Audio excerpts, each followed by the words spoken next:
they did not get to the targeted numbers that they have, because they've got numbers from the registrar of persons, and they very well know how many people who've turned 18, say from 2017 all the way to February 2022.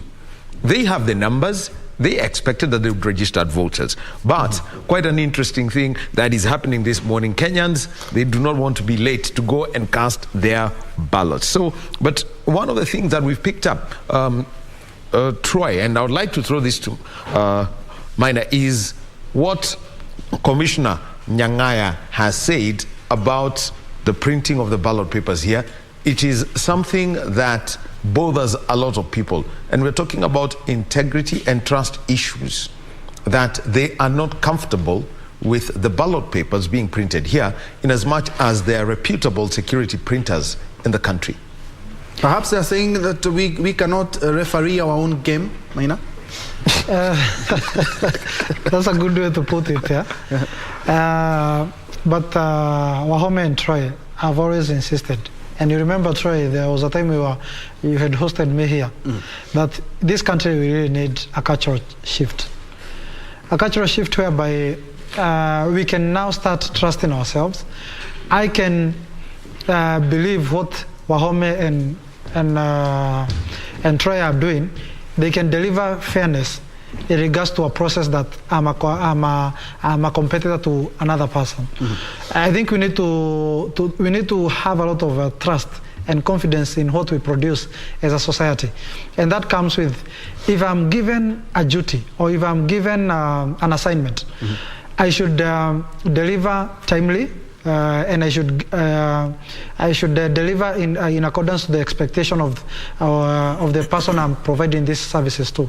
The problem that we have in this, the reason as why we have been having these challenges of trust and integrity is because I'm given an assignment or I'm given a mandate, but I'm looking at it from the prism of how do I benefit, not delivering the services and the objective to which I've been given this particular assignment. The trust deficit that is in our country also is in regards to the various prejudices that we have in our country, the tribalism and the social status that we have. You'd find that, Troy, before I give you an assignment, I would want to dig into your background.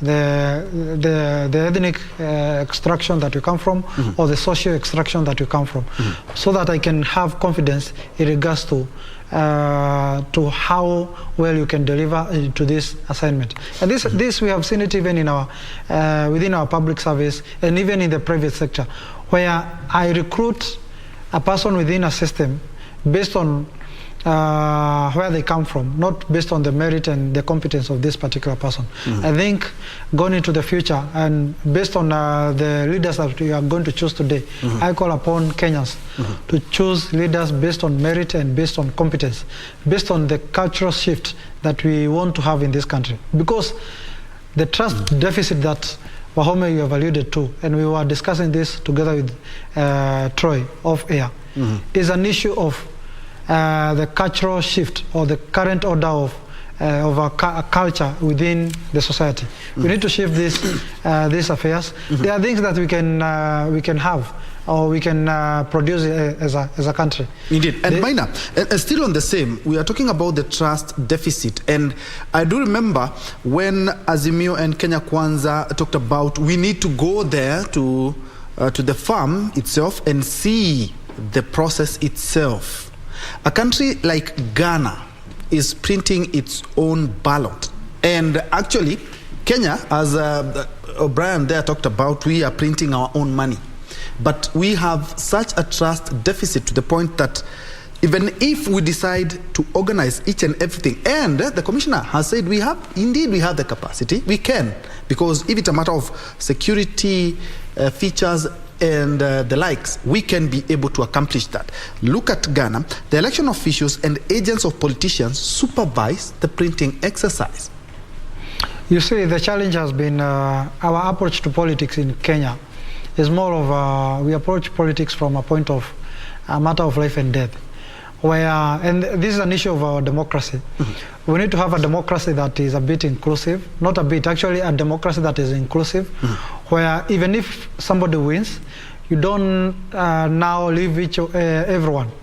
Like it is you create a situation of a winner takes all. We need to create a situation where even as much as you win, let even the person who has lost feel that the government that has been elected, I will be part and parcel of that government. We need to create a democracy that creates a situation of win-win situation, so that the issue of trust deficit is not there.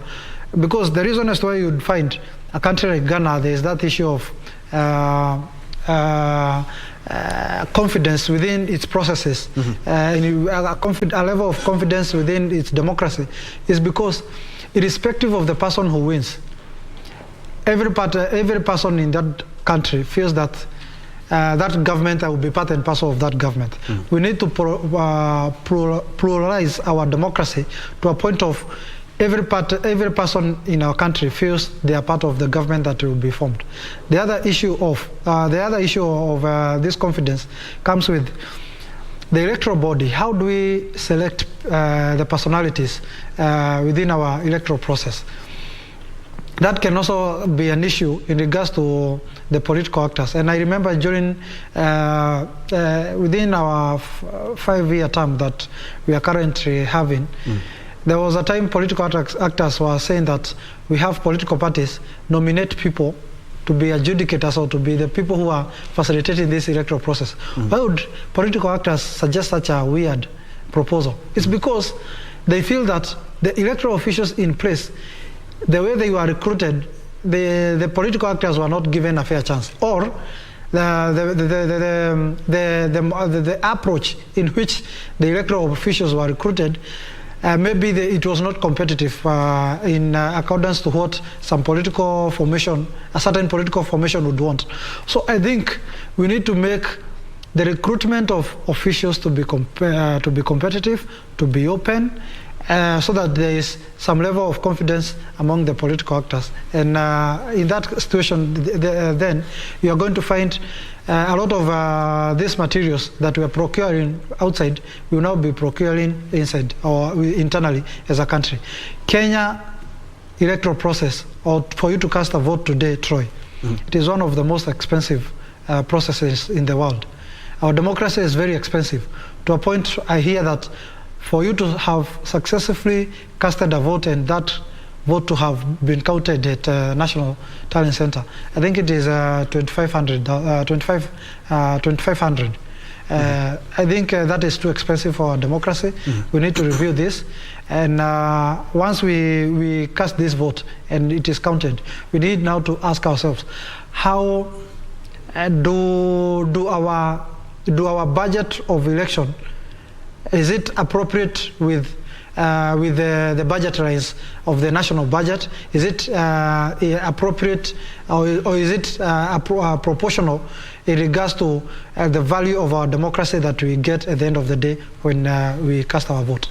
Indeed, Wahome, and as Maina has talked about, is that our election system and our election, we have decided to make matters election a matter of life and death. And it came out quite clearly in 2017 when the then NASA said that if at all we are going to be back after the Supreme Court had announced that had nullified the election and announced a new presidential elections to be conducted.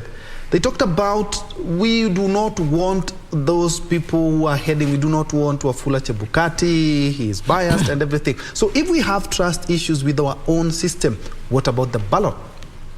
Well, I remember the phrase introduced then was irreducible minimums. Yes. But I think the only irreducible minimum that as a country we need is a high level of integrity.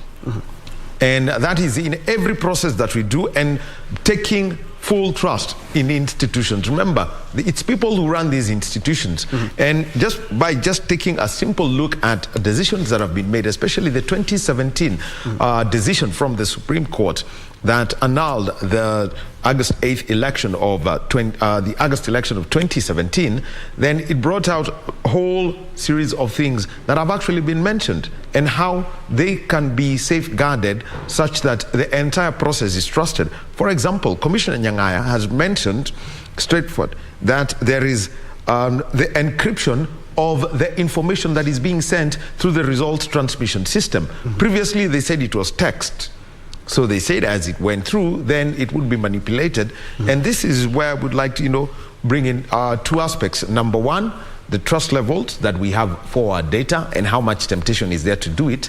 And an odd thing that has come up is that we'll probably get the Form 34B for the diaspora sooner than we get one for Kibra. It's odd, given that Kibra is basically across the ridge from Bomas of Kenya. Minor. Yes, I think the diaspora is one of the constituencies that IBC has been taken serious about. These are the people. I think also the diaspora community, Wahome and Troy, if you have been following, they have been very passionate in terms of pushing their agenda, in terms of being in terms of the diaspora community being integrated within our politics and within our economy. I remember when we were doing our campaigns, the diaspora community, as recent as yesterday, they were insisting that we need to convince them why they should vote a particular candidate. So that means that the diaspora community is taking very serious these matters of election. Because if you look at the foreign exchange of our resources, they have invested a lot of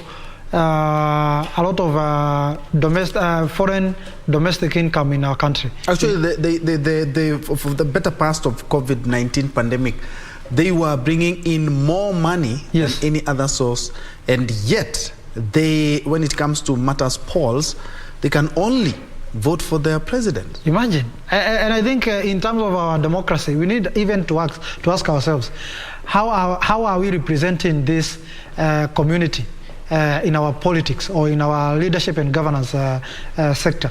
Because we can't be having them remit a lot of resources within our economy, and they are not represented within the various levels of governance in terms of lawmaking bodies and in terms of even the executive arm of our governance. We need to integrate this community to our governance system so that they can get value of their resources. Remember the clarion call of the current constitution was that people need to have value of their resources in terms of representation. I want to vouch or even do the bidding of the diaspora community in regards to their integration within our governance system and have them represented within the executive and the legislature or the lawmaking bodies of our country. I would urge, the reason as to why we are having them maybe counted is because they are voting, just as you have alluded, Daniel, that they are just voting for the president. So if they are voting for the president, then it means that it will be easy for them to have their votes casted and actually tallied. That means it will be very easy for them to know the person that they have chosen to be their next president.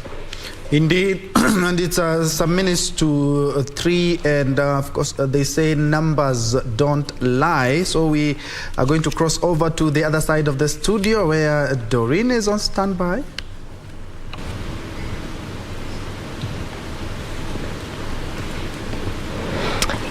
Exactly, and just as Troy has mentioned, their numbers do not lie. This is what we want to quickly focus on at this moment. Just looking at the voting patterns, how it were in 2017. We shall also do a comparison with the 2013. Let's look at what would inform the voting patterns in this year's election, that is 2022. Remember that so far IEBC has registered 22.1 million voters in this particular elections, and just as it has been mentioned, there was quite, that experience of voter apathy. In fact, IEBC had hoped to register a total of 29 million voters, but that wasn't the case because they registered 22.1 million voters. So quickly, just before we get to 2022, this is how it was in 2017. I remember, as is in our constitution, for one to be declared the winner in this presidential race, they need to have amassed 50% plus one. So that's what we keep talking about oftentimes, the 50% plus one. And also this is inclusive of at least 25% in each of the 24 counties. Remember, as it were, when IEBC was clearing the presidential candidates, before they were candidates, they initially were aspirants, and IEBC had asked them to present at least 2,000 signatures together with a copy of IDs at least in 24 counties. So the same is also replicated when it comes to being declared the winner, because now we're talking about 25% in each of the 24 constituencies, and that is inclusive with the 50% vote. Now, when you look at what we had in 2017, we're talking of over 9.6 registered voters, but the valid number of voters was 15.1 million. Now look at that difference, about slightly above 4 million voters in respect to the registered number of voters as well as the valid voters. This is why we keep talking about oftentimes, the number of registered voters do not directly replicate to those that are valid, and this is also because of voter turnout due to various reasons, as well as the spoiled votes, which is also one of those things that we have largely talked about, in the various conversations we'll be having in terms of what informs a spoiled vote. And just later on, we shall also be talking about that in respect to that simulation process that IEBC conducted. Just away from that, look at that. Uhuru Kenyatta emerged as the winner with a total of 8,221,482, which was 54.17%, and followed closely by Raila Odinga, who had a total of 6,820,598, which amassed to 44.94%. And in this particular election, we had a total of 2 independent candidates, that is the late Joseph Nyaga as well as Japheth Kavinga. In fact, this was quite an interesting, kind of just race to watch, because you can remember in 2017, it was actually the first time we were being treated to candidates as skipping debates. And on this particular one, the Japheth Kavinga, the running mate at that point was actually the only running mate who attended that debate out of the 8 running mates that were there. So this was also the first time where we were treated to that candidates skipping debates, but that was that there in terms of independent candidates. In this particular election, that is the 2022 elections, we do not have any presidential candidate on an independent ticket. However, we have various candidates, looking at the various seats, those of governors, senator, county women, members of parliament, as well as MP, who are on independent tickets. In fact, just before the IEBC arrived to the 4 candidates who we have, we had a total of 47 independent candidates. And again, a lot has been said in respect to just how we get to have a bulk of independent candidates, particularly marred by the nomination processes that we have in our country in the run-up to elections, some terming it as not as fair as it may, but this is just what we had there. Now let's just quickly look at how the voting process looked like, and some of those counties and areas where President Kenyatta amassed a majority of the votes, and largely what informed that, and how that might look, particularly for the candidate that he is supporting in this election, who is Raila Odinga, knowing fully well that the President Kenyatta is not running since he has already completed his second term, and as is in our constitution, after you're done with the second term, particularly for the position of president and governor, then that's it for you. So this is just some of the areas whereby we are seeing him getting a majority of the votes. Of course, the red color clearly indicates, those areas which he got majority of the votes. And just from what you're seeing here, areas in the mountain, the Mount Kenya region, as well as the Rift Valley region, some of those areas where he got a majority of the votes. But this is quite obvious, particularly when you look at the Rift Valley region, simply because his deputy was his running mate, so to speak, at that time was the Deputy President William Ruto. And obviously around that time, he enjoyed a majority of support. And clearly also in this election, those are the areas where he's enjoying majority of support. And again, also in the Mount Kenya region, we are talking about 10 counties in this region. Again, also, when you look at this election, a lot has been said in the mountain, that if you really have to also, get majority of the votes, then the Mount Kenya region is a region and an area to watch. You have had the Azimio side talking about 30%, if at all they have to get, good number of votes to just be declared as winners.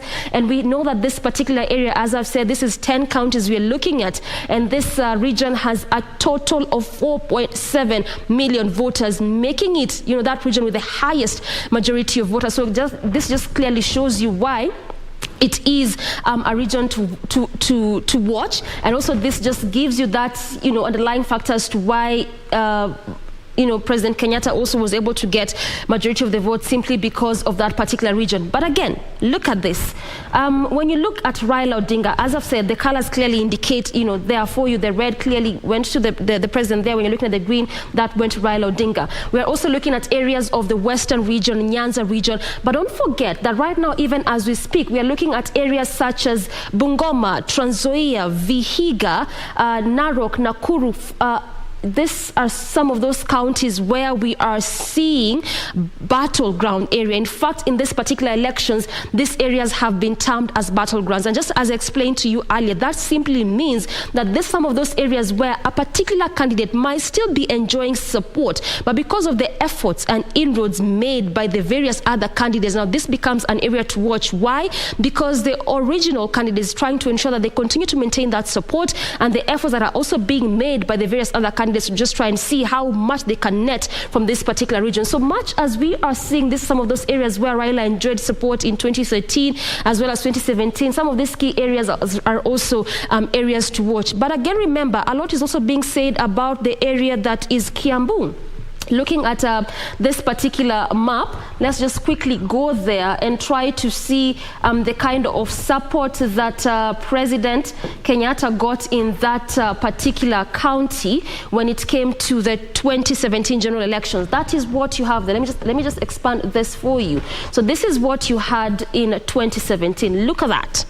The red color, clear indicator of just the number of votes that the president got. That is 92.71%. This is really quite, a high voter in this area. But again, there's also been quite a number of complaints in respect to Kiambu County and the residents there in saying that this particular administration has not really served so much well to their needs. So what we're also looking at is that could there be a protest vote in Kiambu County? Because also when you look at how the area is looking like in respect to what is happening there, seeing that this is also the home turf of President Kenyatta, could that also be, could that play out in respect to, again, the candidate that he is supporting in this election, who is Raila Odinga? So that's also one of those things that we are looking at in this particular elections. But let's just go to also how it looked like, looking at that entire map and how things were in that 2017 elections. Let's just quickly go over there and look at how that one looked like. So that is still what we are having there. Let's just quickly go over there. That is 2017. Yeah. So that's also, again, what we have there. Look at those counties again. Looking at the areas where, again, Raila Odinga enjoyed massive support. We're also looking at areas such as Kakamega, as I said, areas such as Vihiga, which is now being termed as a battleground. So this is some of those areas where we're looking to see if at all, this two main front runners are going to enjoy support. Like I said, knowing fully well that the president is not in this race, and we are having the two main front runners as Raila Odinga and the deputy president, that is William Ruto. Not forgetting that we also have Wajakoya as well as David Mwaure. So we also have that aspect of undecided voters. And actually, when you look at this election, that is the 2017 election, in fact, 5 days to the polls. This is after the research firms had concluded their polls as is in our constitution. We had a total of 5% undecided voters. And again, last Wednesday, when the last poll was released, that was by Ipsos and TIFA, they concluded that we had 6% again of undecided voters. So the question is, just today as we are counting hours to the polls, what does this mean? And which way would it tilt the vote as we look at the undecided voters? In what way could they change the voter pattern, so to speak? That is one factor that we also need to be considering, even as we look at the comparison between last year's election and this year's election. Not forgetting the fact that we have also seen, in fact, 3 of these presidential candidates of the 2022 election having nominated women as their running mates. That is looking at Raila Odinga, who has nominated Martha Karua. We look at Mwaure, who has nominated Ruth Mutua, as well as Wajakoya, who has nominated Justina as their running mate. Remember, in the promulgation of the 2010 Constitution, there was that provision of the 2/3 gender rule. And over time, it has been push and pull in respect to try and beat or hit or just get to that particular threshold. So could there be a factor in terms of having a female running mate in respect to how the vote could turn out? That is also one of those factors that we'll be keenly looking at in this particular election. So we'll explore more of that. And also, later on, we'll come to 2013, because you also need to look at how the voter patterns were in 2013, key issues that informed the voting process then, and compare that to still 2017, and also compare that to 2022. Remember that, again, this is the 3rd elections that we are having in our country after the 2010 Constitution. This is after the 2013, 2017, and right now we are on the 2022 election. So clearly quite a raft of issues to look at in this particular election. The issue of undecided voters, the issue of a female running mate, amongst a host of different other issues, not forgetting areas that are being termed as battlegrounds areas. So clearly also, those are just some of the issues that are, there to be looked at even as we look at this election. But again, also we'll come to that voter education in respect to that simulation process that has been conducted by IEBC. But before we get to do that, I'd just like to rope in Maina, who is our guest for this morning. And I'd like to just get his perspective, particularly on the undecided voters, Maina. When you look at this particular election, we're talking about 6%. This is what was released by the 2 research firms. They are talking about 6% of undecided voters. In your perspective, how does this, or how will this change voter patterns at the end of the day? From an objective point of view, 5% is a significant number. It can actually change the matrix. Remember, the threshold that has been set by the Constitution is that for a presidential candidate to have won, you must achieve the 50+1. So that means that a 5% of the registered voters, if we were to put the mathematics correctly, then it means that is a significant number that can influence or that can tilt the numbers.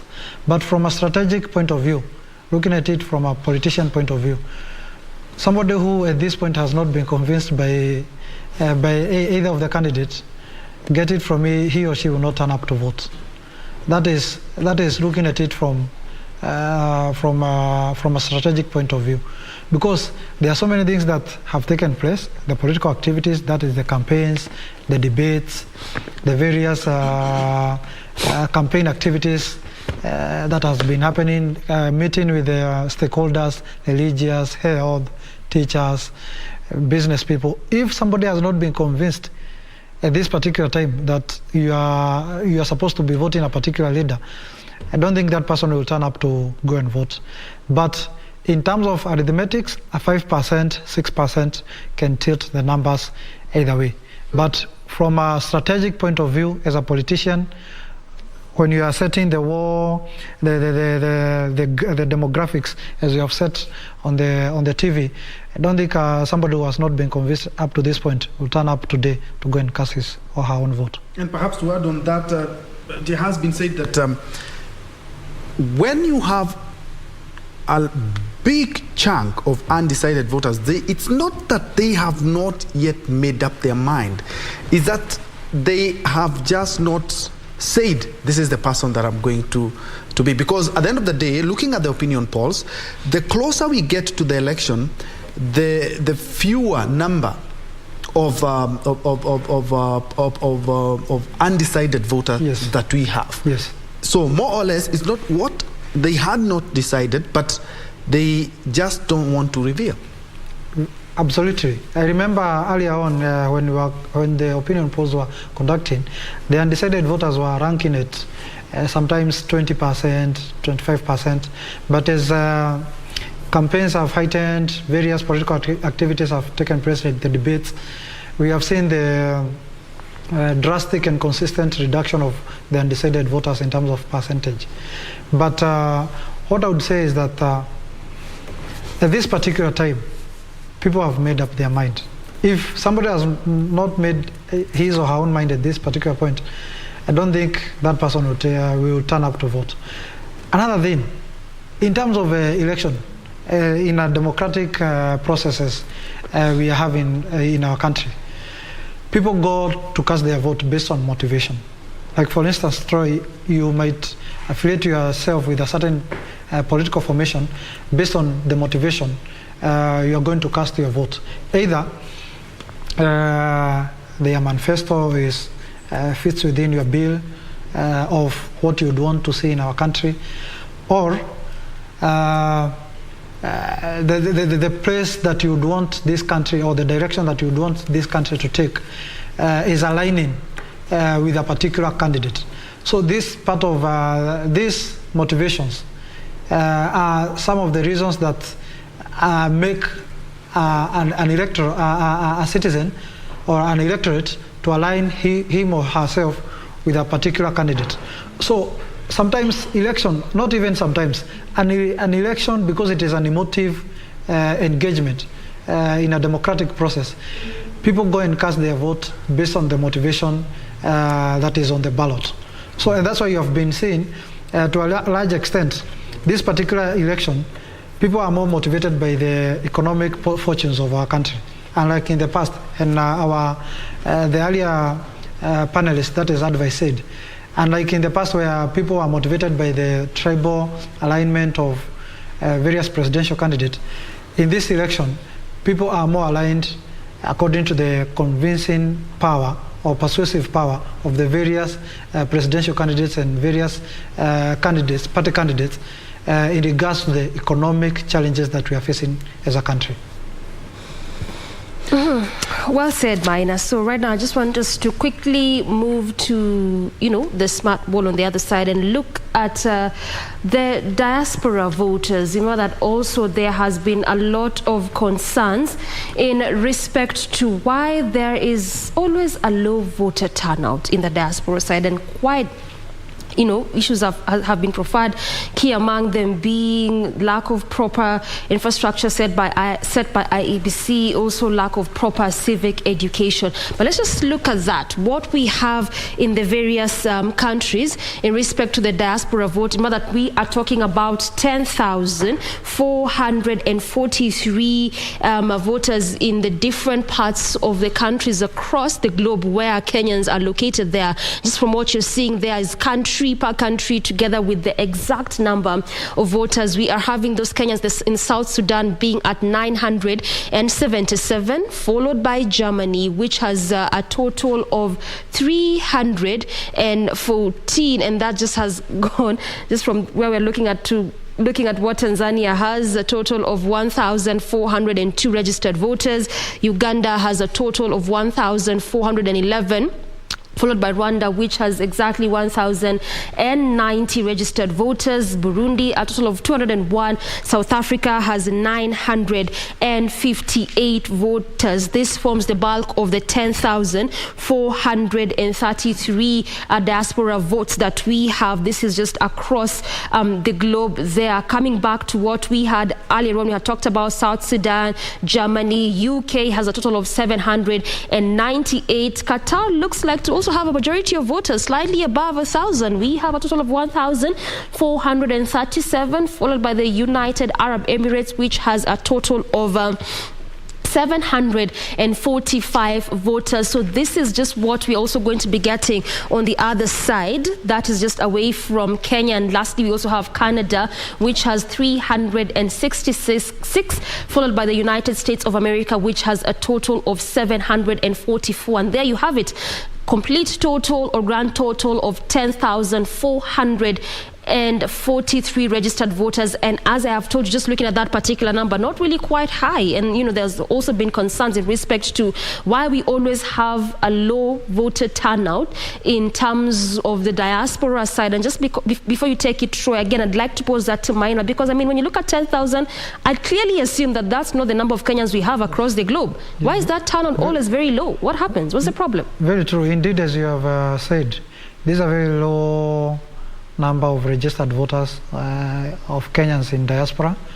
I think IBC, the reason as to why we might be having such a low number is because there is minimal or limited engagement between IBC and other government, relevant government authorities with the diaspora community. I think the high commissions and our consular authorities in these states needs to engage Kenyans in regards to their participation in the governance of our country, so that the Kenyans in diaspora can be fully aware of how can they participate in matters governance of our nation, and also what are their dividends in terms of when they participate. Because sometimes I might be a Kenyan, but I don't see the value of participating in the electoral process. There are then that might have motivated the numbers to be low is when their vote, or when the process is not open, or it is not transparent. Because if the process is not transparent, then it means people will not have the motivation to register, because at the end of the day they will be asking themselves, I might elect a certain particular candidate, but my vote will not have the value or will not be counted as I would have wanted it to be counted. So I think the transparency is also a question or a motivating factor as to why the numbers are low. The civic education and civic engagement between the IBC and the Kenyans living in the diaspora is something that we need to also improve, so that they can have the value and earn the dividend in their participation in our electoral processes. Okay, clearly, just from what you're outlining, there's a raft of issues that need to be considered if at all that number needs to rise. But also, Troy is going to again continue this conversation. But before that happens, remember, we'll also come back to this other side. We shall be looking at the voter process therein. IEBC did conduct that simulation process, but we shall also be taking you through what exactly that means in just under 3 hours to the polls being polling station being open. We shall be looking at exactly, what different ballot papers would be meaning, and in terms of colors, as well as what different ballot boxes would be meaning. And when you get to that polling station, what exactly is required of you just before you are able to cast your vote. And remember that we are also on the socials. #KenyaDecide is what we are using. We are also, getting to understand that Kenyans are already up and early to cast their votes. So we shall also be looking at, what Kenyans are saying on the socials in respect to this particular elections. Troy. Indeed, and talking about, it's a good thing that we have had some minutes to talk about the diaspora, and talking about anything outside the country. The first diplomatic person in a country is a president, and today from 6 a.m. to 5 p.m.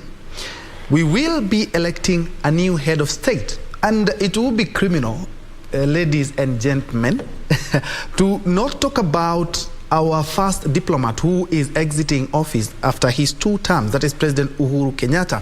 A lot has been said over the political spheres, and one of the most striking thing, and Wahome, I'm quite sure you can quite relate on this, is on, other than his foreign policy, is his love for sports, and he has done quite immense. Looking at, he was able to actually advocate for the bringing back of the Safari Rally, which actually has quite boosted Kenya in terms of games and also in terms of tourism. Wahome, you can pick from that. Well, actually, yes, it is a project that President Uhuru Kenyatta took up once he took office, and he had conversations with the immediate former president of the FIA, the world governing body of motorsport, Jean Todt. And on several occasions, Jean Todt came to the country, and the president was there as a patron of the event. He set up a steering committee that was headed by the cabinet secretary, and it took years of planning and actually even trying to run a simple simulation event, what is known as a candidate event. So that is one of the events which has come back. A lot of it happens, and the number of people, for example, Nakuru County last year when the event came back to the country, the number of people who visited Nakuru County for the very first time was huge. It would surpass the populations of some small towns in this country. So that is one, and a lot of the kind of coverage that goes out there, because if you're not pushing any event when it comes to the sporting world, if you're not involving television, then I would simply tell you that is out of it. Also, remember that Kenya has hosted 2 World Championships in athletics and at age grade level, the the under 18 in 2017, and also the under 20 that was held in Nairobi last year. It was scheduled for the year 2022, but due to the pandemic, it was delayed by a year. Those are 2 major events. And also remember, Kenya has been hosting the European Challenge Tour event, elevated to a full DP World Tour event, and we are still going to have another event next year. Some of the top golfers who come into the country, and the challenge that the president has always, and what the president has always challenged the local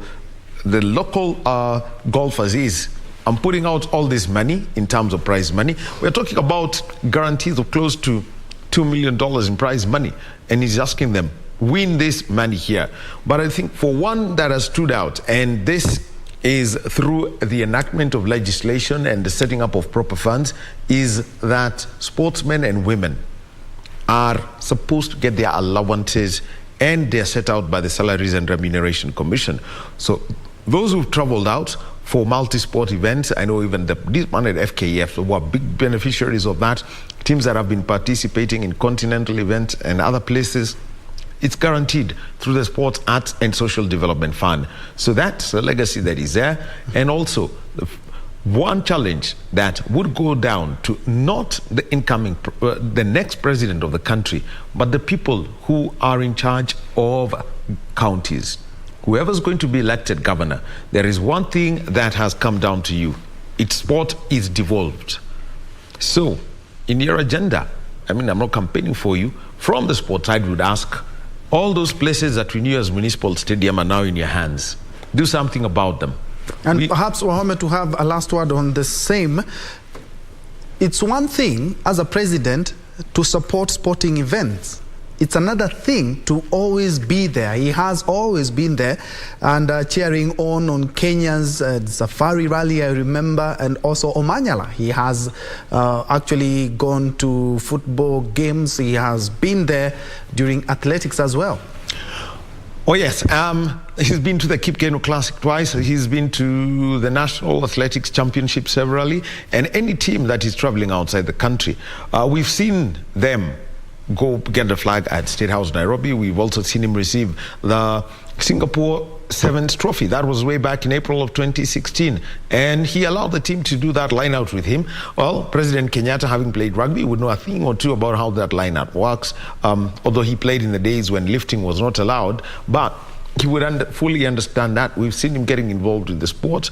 And for anyone who's at the leadership of the country, and is trying to get involved with sport, the one thing that any federation should not do is not disappoint them. Someone may try to give you all the support you want, but you blow it away because you want to go through, through shenanigans left, right, and center. That wouldn't work, Troy, for anybody who's coming in. And this has to continue. What we would say is, let us keep our integrity very well, such that it's impeccable. Nobody's going to ask questions.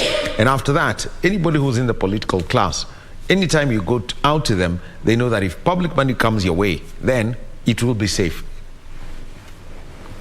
Indeed. And like the Swahili say, They talk about Mgala Muue na haki umpe. He will be remembered for a lot of infrastructural developments and his foreign policy. Because the votes of today are going to determine the president of tomorrow. What do you remember President Uhuru Kenyatta's legacy with? To a large extent, Troy, the Jubilee government has tried in terms of positioning the Kenya on the global map. Remember, when they were coming into government in 2013, that is President Uhuru Kenyatta and the Deputy President William Ruto, they had a baggage of ICC courts being on their case. But as they leave the office, 10 years down the line, at least we are seeing Kenya being a member of United Nations Security Council. That to me is a big progress, because on one hand, when you're getting to power, you have Kenya that was actually dismissed and democracy dented to the point of citizens are told that the choice that they are going to make is going to determine the position of the country in the global map. But when they are leaving office, you are finding Kenya at the highest level of decision making in the human civilization. Mm-hmm. That to me is an excellent score. And what I would say is that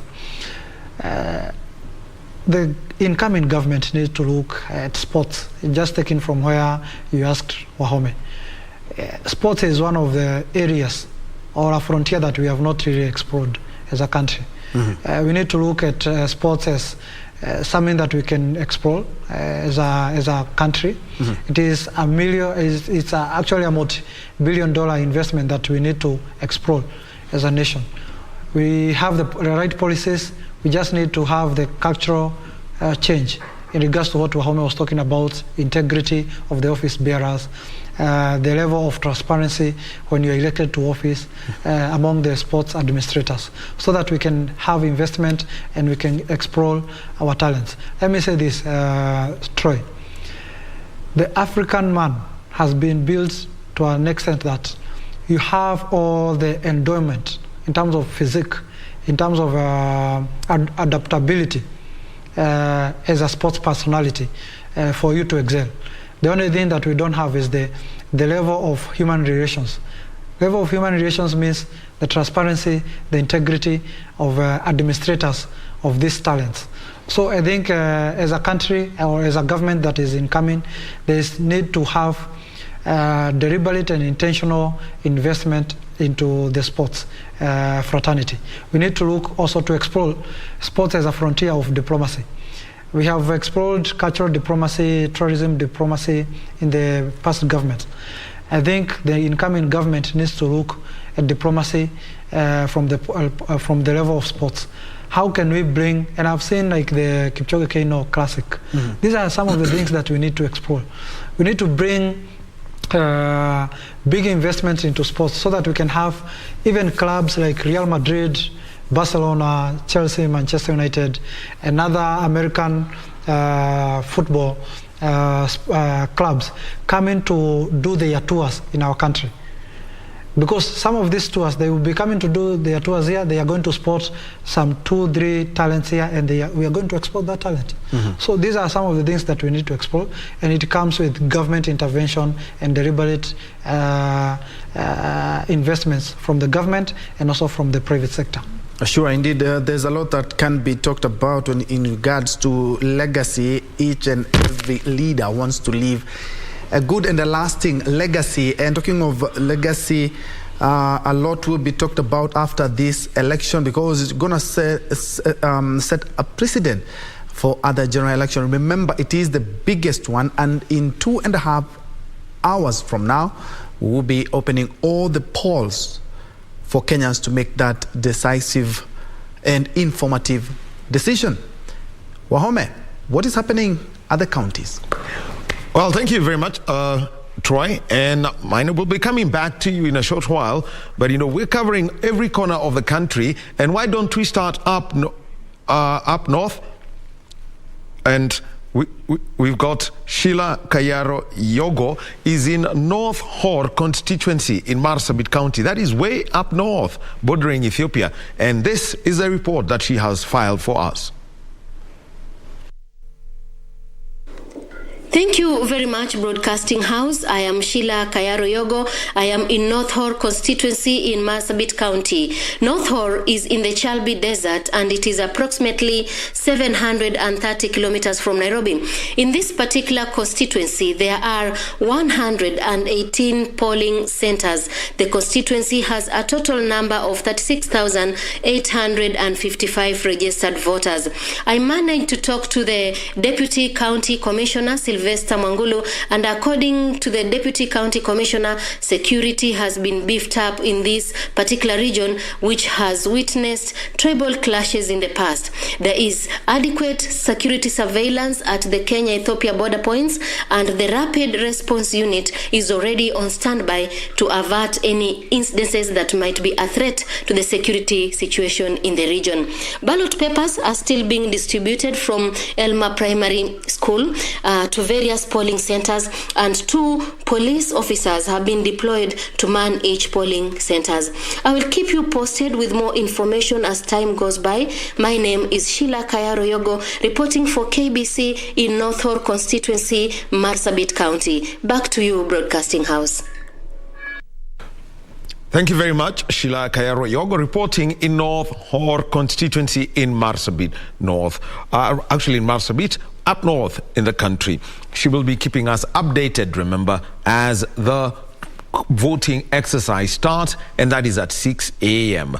And it is the same script in Mwingi Central constituency, where voters have been assured of maximum security as they engage in their constitutional and civic duty. Our reporter Steve Miner with the details. As we take the oath together, okay? All right, together, I. Your name? Monday at St. Augustine Mwingi Boys High School. Swear that I shall maintain the secrecy of the ballot. 450 presiding and deputy presiding officers drawn from Mwingi Central constituency in Kitui County have gathered here to take their oath of secrecy ahead of Tuesday's general election. Thank you. So has everyone signed their documents? According to the administering officer, an oath of secrecy is an integral part binding electoral officers to the highest level of ethical standards during the polls. If someone is incapacitated and they want to cast a vote, na kuna mtu mwingine, one or the other, you might get to know who this person is voting for. Sindio? So now the law requires you to keep that as a secret. Sawa sawa. Usiende kule ukisema, oh, so and so alipigia mtu fulani kura, hiyo ni hatia. Thereafter, the IEBC officials were handed their respective election materials, with observers keen to note any signs of tampering. We are well organized with the security. Security is enough to cover the 225 polling stations. At the strike of dawn on Tuesday, 74,181 registered voters within Mwingi constituency will be streaming into this polling center to elect their preferred leaders. It's important for all the voters and even residents of Mwingi Central constituency to keep peace. Everything will be done transparently and democratically. St. Augustine Mwingi Boys High School also doubles up as a constituency tallying center. There is no chance of any corruption, there is no chance of any illegality, and whoever will win is bound, or we expect him or her to win in a fair manner. Actually, I want to assure all Kenyans that they should trust in IEBC, they should trust in Kiambu's kit. It is a complement of the manual register. Both will be used, and we assure credible and fair elections. Come all and vote. After scores of political candidates holding their penultimate campaigns over the weekend, the excitement has now subsided, and the focus now shifts to Kenyans to cast their ballot, not based on any regional or tribal lines, but on the conviction that the candidate they elect will represent their interests and their needs for the next 5 years. Steve Minor, reporting for Kenya Decides from Mwingi Central Constituency, Kitui County. Thank you very much, Steve Minor, in Kitui County. Now, let's go out west. And the dispatch of election material in Lugari constituency was delayed for close to 3 hours following the suspension of the gubernatorial elections in Kakamega County after anomalies were discovered on the gubernatorial ballot papers. The delay was attributed to sorting and removal of the affected ballot papers. The suspension of the gubernatorial elections in Kakamega County will not affect the other 5 elections for Member of Parliament, Senator, President, and Member of County Assembly. Speaking at the Lumakanda Tallying Center, the Lugari constituency returning officer Jeremiah Kerich said preparations are ready and the voting exercise will begin at 6 a.m. and end at 5 p.m. Everything is ready, and I tend to believe that the voters all of them will vote. All those who present themselves to vote will vote. The returning officer asked voters to leave the polling centers once they are through with the voting. Sentiments echoed by Lugari Sub-County Police Commander Bernard Gungu, who assured voters of their security. Again, the officials, we are taking care of them. The materials, we are taking care of them because that is our preference. The polling stations will open at 6 in the morning and they close at 5. Yeah. But for those who will be at the polling station at 5, we will allow them to vote. Over 346 police officers have been deployed to all the 173 polling centers. Reporting for Channel 1 News, I'm Judith Akolo in Lumakanda, Lugari constituency. Thank you, Akolo. And let us go down to Tana River County, where at least 55,000 voters in Garsen constituency are expected to cast their vote in today's general election. The area's returning officer, Hadija Mohammed, said ballot papers had arrived in the constituency's tallying center at Garsen Boys High School and dispatched to polling centers began at 2 p.m. yesterday. Presiding officers in Garsen constituency, Tana River County, arrived Monday morning ahead of Tuesday's elections for the last-minute preparations ahead of the poll Tuesday. 55,453 voters in Garsen are expected to cast their ballot from 6 wards, namely Kipini East, Kipini West, Garsen South, Garsen North, Garsen Central, Garsen West. We just pray that whoever is going to win will just hold the one who has lost. While addressing the media, area returning officer Hadija Mohammed said the constituency has 140 polling stations and Garsen Boys High School is the constituency's tallying center. Hadija said security agencies have been deployed in the area ahead of Tuesday's exercise to ensure safety of voters. Nashukuru watu wa serikali wote, security officers, they are here with me from the day we have recognized the tallying center. They are always going around the tallying center just to see whether there will be a loophole for any people who are planning maybe to anchor the place. So we are good. Thank you very much, Irene Muchumba, for that report. And the Independent Electoral and Boundaries Commission, the IBC, returning officer for Wajir East constituency, Salim Bilali, says all is set for polling today after all electoral material was dispatched to the respective polling centers. Speaking at Wajir High School, which is the Wajir East constituency tallying center, Bilali urged voters to turn out in large numbers to cast their votes. Wajir East constituency has 95 polling centers with 35,794 registered voters. We started to dispatch our POs to our various polling stations in the constituency. As you see behind me, we have dispatched for one ward. This is the farthest ward that they've started from as early as 11 a.m. and they have started now converging with the security personnel. Here now they are set and ready to go and conduct free and fair election in Wajir East constituency. Ile kitu ningeweza kueleza wananchi wetu wa Wajir kwamba kesho wakati anaenda kwa the polling station aenda piga kura yake kwa ile viongozi ambayo wanataka, alafu aelekee nyumbani akingojea matokeo ya uchaguzi.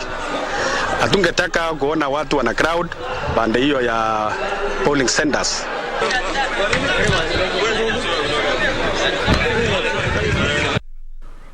And from Wajir, we move on to Nyeri County, where it's all system go as Madera constituency gets ready for today's general election. The IBC has already distributed election material to all the 201 polling stations in Madera. And as Geshuki Washira reports, though the electorate are supporting different political formations in this year's general election, they have pledged to remain united regardless of the outcome.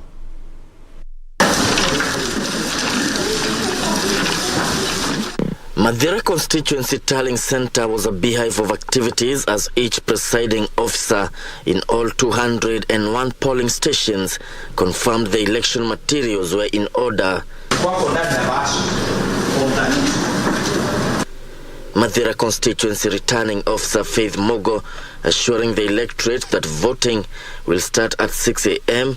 and run until 5 p.m. We were able to get all the materials that we need to conduct the election the way it should be. Tomorrow, in the morning, 6 a.m., we'll be expecting the first voter to vote until 5 p.m. And if anybody is still in line by 5 p.m., they'll still be able to vote. At Karatina Market, voters vowing to close their businesses and turn up at polling stations to elect their new batch of leaders. Kwa tunaamka saa 9, tunaenda kuwatafuta wenye ni wase, tunawasaidia kuwaleta na bodaboda, si tunapata kitu, alafu tunafoti mapema. Na tutaamka mapema, kila kitu tunahitaji ni usalama na watu wasipigane. Naamka sina chana, taenda kupigia kura, nipikie Ruto na Legazi na wa Mobi, maigie ndani mafanya kazi hii Kenya hii yetu. Mathira constituency has for the last 5 years been represented in the National Assembly by UDA's running mate Rigathi Gachagua.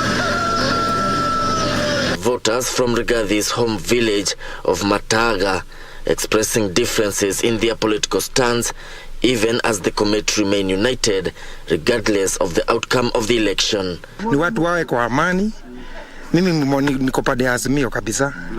Na bado ni wanaviki zangu ni wa UDA, lakini vile itakaa wale mwenye vile zote zitatokea tutakubali. Na mimi mtu ya UDA kabisa, lakini wale wenzetu tunakubaliana kabisa.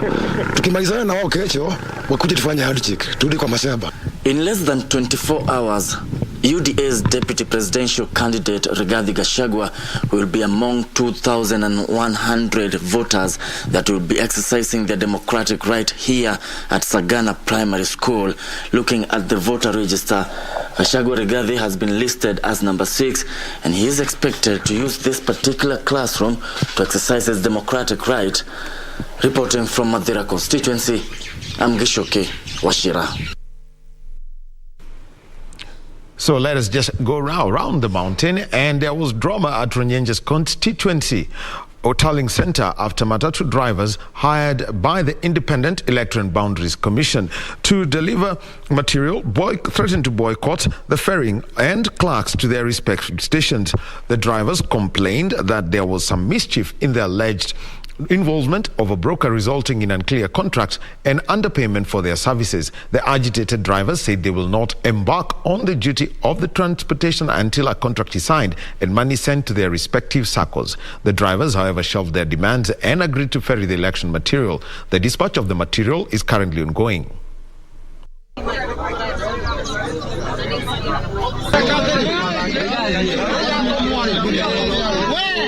Hatutakubali mpaka kama ni mbroka tufanye hiyo kazi. Atuambie tuwanjui, watu wanatupea kazi atuwanjui. Sasa tunapewa kazi atatujui ni wanani watatupea kazi. Mimi ni John Jage, mwanachama wa Eruku Sako. Sasa sisi tumehudhunika sana kwa sababu ya hii tangu asubuhi. Kwanza message tulitumiwa. Hiyo message tulitumiwa, tuliambiwa tukuje hapa. Hata yule alitutumia hiyo message si IBC, hata hatujui ni nani, hata jina yake hatujui. hatujui ni nani. Mimi naongea naitwa Askofu Lutenjo Lutere Mugo. Mimi napiga kelele hapa Kieni nikisema mashifu nje ndio aitwa kutoka asubuhi na mpaka sasa hivi hakuna mtu anaongea na sisi. Kwa hivyo nataka kujua tumeitwa hapa kufanya nini. Mimi ni dereva wa matatu. Nasauliza kama gari inalipwa 5,000. Hiyo ndio ya mafuta, ndio ya mwenye gari na dereva bado analipwa hapo. Ukagawanya hiyo pesa mafuta 5,000, dereva alipwe, mwenye gari atapata nini hapo?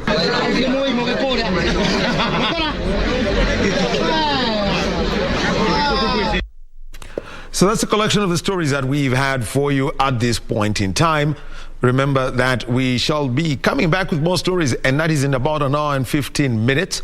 But right now, I'd like to hand you over to Troy and Robert, who has been our guest tonight.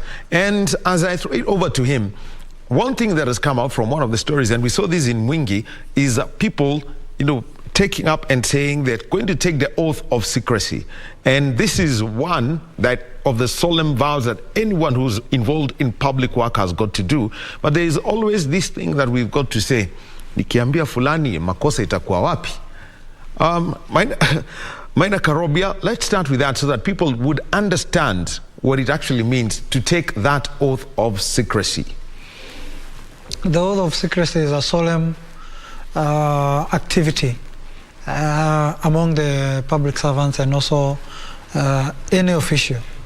I think you need to stick to what you have partaken, because outside that it means you'll be held accountable to your seniors and even to what you have taken an oath to.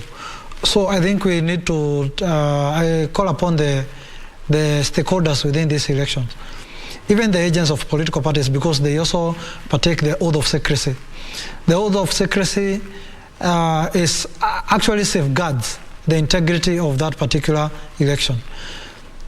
Outside it means that you are subverting and undermining the whole process. So it is always important that you stick to what you have committed yourself to, because that is what is going to guarantee the integrity and the sanctity of the whole process. So it is always important to take this matter serious, because as I said, Wahome, whatever is taking place in a particular place, however humble that place is in Mwingi, it is going to affect the whole matrix. In fact, a small mistake that can take place at a polling center can make even the whole election to be nullified. So it is always important that we take these processes important, because the voice or the integrity of democracy is that particular vote that will be casted in a particular polling station should count even at the national center or the national tallying center. That is how serious these matters are, and we need to take serious, particularly the election stakeholders, the agents, and also the electoral officials, the oath of secrecy in the whole process. Indeed. And perhaps my final question as we let you go and, of course, exercise your democratic right. Actually, Wahome, the last story there you read, Runyenjes, actually happens to be my home constituency. But, of course, I have registered here in Nairobi because that is where I spend most of my time. But I've seen a lot of youths back there, and this is where I want us to wind up on. After the IEBC urged Kenyans to come out and more on the youth, to come out in large numbers and register as voters. Well, the numbers were dismal. They even extended the time, but the numbers were still dismal. Yes. The audit report by KPMG announced by IEBC is that out of the 22.1 million Kenyans, yes, the youth only form about 3.84 million, less than 4 million. Yes. We have seen voter apathy, and especially among the youth. Yes. Is it because perhaps of unfulfilled promises? And how is it likely to play out, bearing in mind that we do not have a youthful candidate who is seeking the top seat? Indeed, it's because of our unfulfilled promises and the toxicity of our politics. Our politics is too toxic to an extent that, you see, my generation, which I also believe you are in, destroy. People want simple, smooth running processes. But the high-octane kind of politics that is playing in our country, you find so many young people don't want to participate in it because it is more polarizing. Whereas the people of my generation, the young people, want to feel free that I can interact with somebody from Mombasa, I can interact with somebody from Turkana, I can interact easily with somebody from Western and Kisumu. That is the kind of ideal situation that the young people or the people of my generation want to. But in politics is what you would call real politic in international relation, where it is more of interest and interest and interest alone. So I think we need to have a more accommodative democracy where people would feel easy or feel cool participating in that particular politics. But as of now, there is a lot of toxic activities that are taking place in our politics.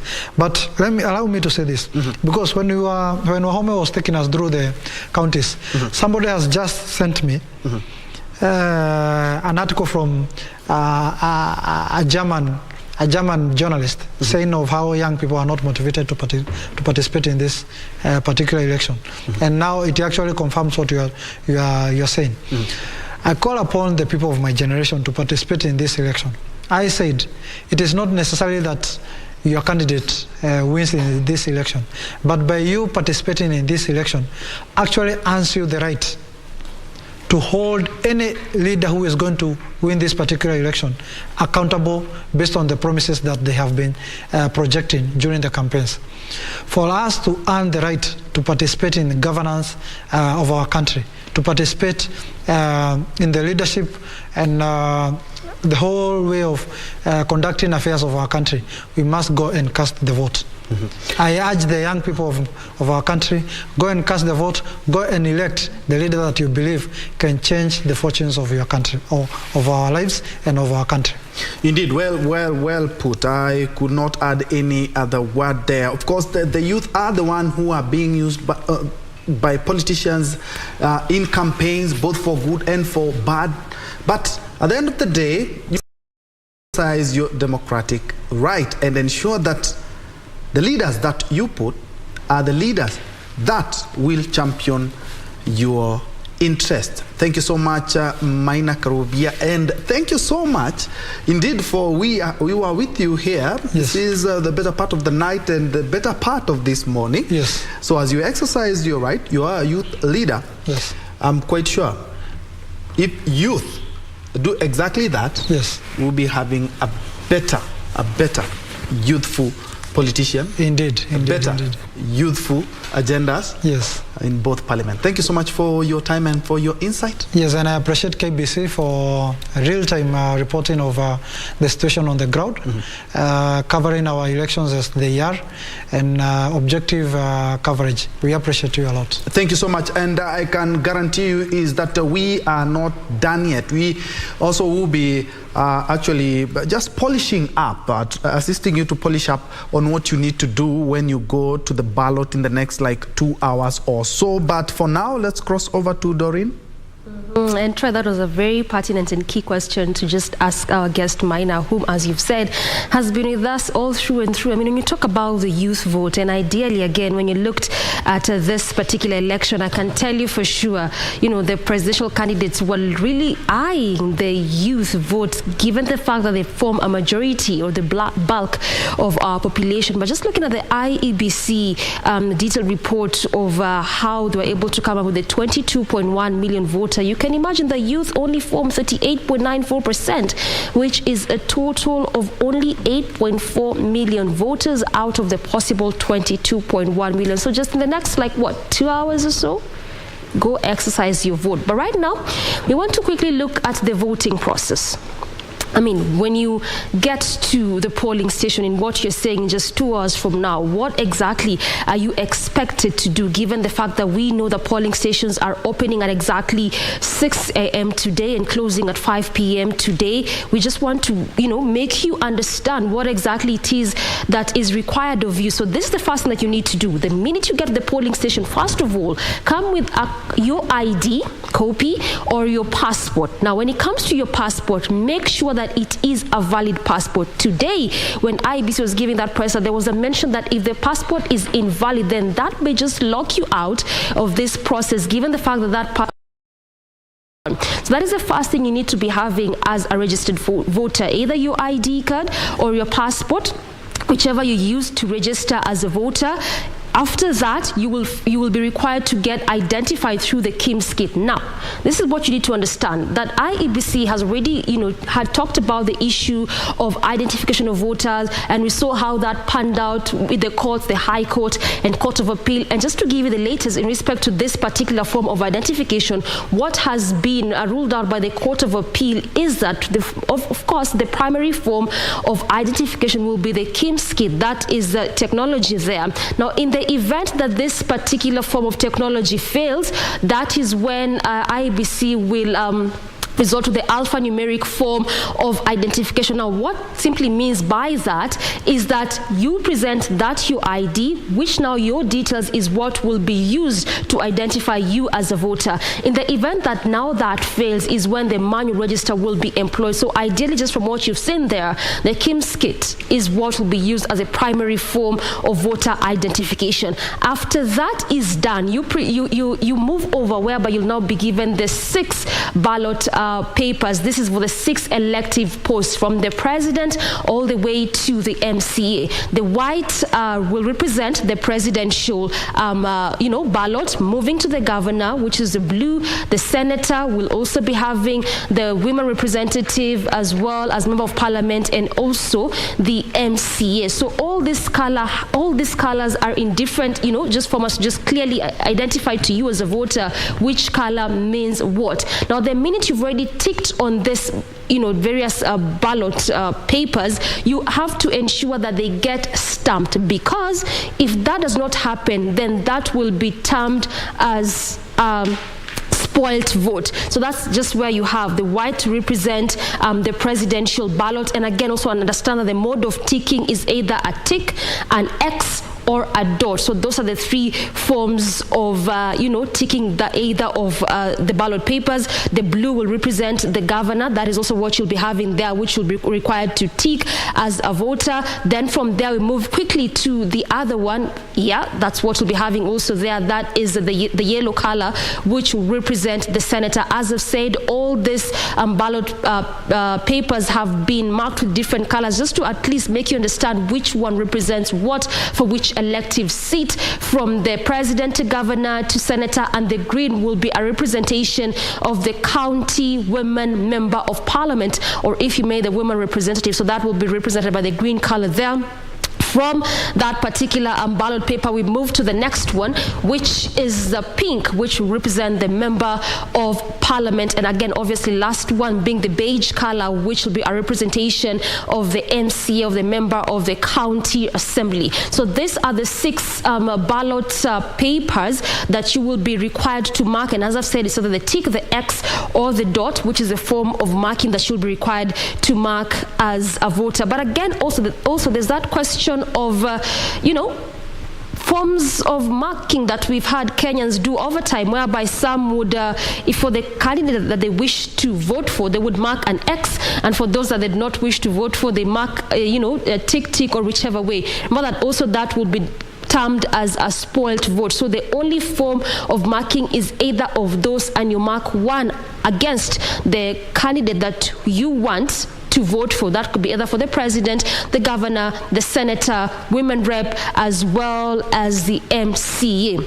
That's what we have next. Again, looking at the spoiled vote, that is a ballot paper that a voter has made a mistake when marking, just as I've explained to you in respect to what is determined as a spoiled vote. Let's move away from that and now look at what now you need to do after you've already marked all the papers. The next thing, as I've said, is to ensure that this one is stamped. Because again, if that does not happen, then again also that will be termed as a spoiled vote. When you look at the rejected vote, that is also one that fails to reflect the intention of the voter, and the presiding officer is unable to determine that particular voter. That will also be termed as a rejected vote. A stray vote is correctly marked ballot paper that is placed in the wrong ballot box. So again, also that will be termed particularly as a spoiled vote. So that is what is looking like in respect to when you enter the polling station and what you are required to do as a voter. Remember that also so far IEBC has already done their bit, and now the next one that has remained is for you as a voter to just go